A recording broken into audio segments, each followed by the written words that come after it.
Hi, my name is Debbie Berenices and welcome to the Science of Everyday Life. Today we're going to talk about the physics of high heels. Who would have thought that the laws of motion derived by a 17th century physicist, Isaac Newton, would have anything to do with a pair of monoplanets? We're going to talk more about these, as well as learn the maximum number of inches that a heel can have for a person to remain stable. Newton's three physical laws describe the forces acting on a body and how they relate to its motion. All bodies, including the human body, are affected by these laws. Manolo Blahnik is one of the world's most prominent designers of women's shoes. His shoes are now sold around the world and range in price from $500 to $2,500. The popular TV show Sex and the City mentioned his shoes so often that it helped cement his place in pop culture.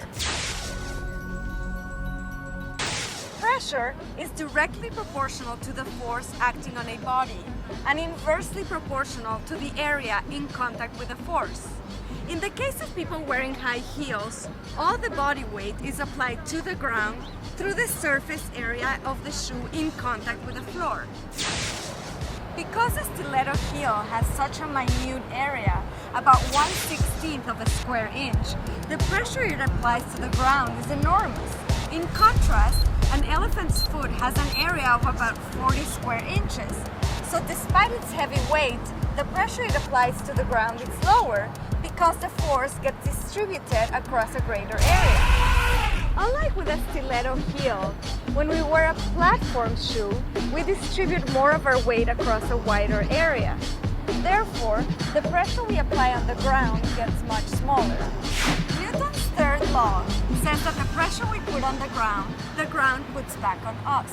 In his own words, for every action, there's an equal and opposite reaction. So by wearing a stiletto heel, all the pressure that the ground exerts goes through a very small area of the foot.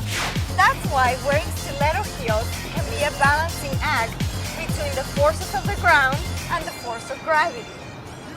Inspired by the TV series Sex and the City, physicist Paul Stephenson from the University of Surrey in England came up with a formula that actually helps you calculate how high can the heels on your shoe be.